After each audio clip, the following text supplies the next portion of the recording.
রান্না সহজ চ্যানেলে সবাইকে স্বাগতম। মাছের এই রেসিপিটি বাড়িতে যখন বানাই কাউকে ভাত খাওয়ার কথা বলতেই হয় না।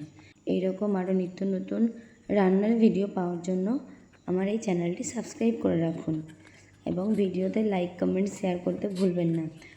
তাহলে এবারে যাওয়া যাক রান্নায়। আমি এখানে নিয়েছি কালবাউস মাছ। মাছের ওপর লবণ আর হলুদ মাখিয়ে নেব। এরপর কড়াইতে দিয়ে দিয়েছি তেল গরম হওয়ার জন্য। তেলটি গরম হয়ে গেলে মাছগুলো ছেড়ে দিয়ে বেশ করে উল্টে পাল্টে ভেজে নেব। মাছগুলো ভাজা হয়ে গেলে তুলে নিয়ে ওই তেলের ওপরই ছেড়ে দেব মশলার জন্য আদা, রসুন, কুচানো পেঁয়াজ, কাঁচা লঙ্কা, জিরে, সর্ষে, ধনেপাতা এবং চীনাবাদাম। এগুলো ভালো করে ভেজে মশলাগুলি বেটে নেব।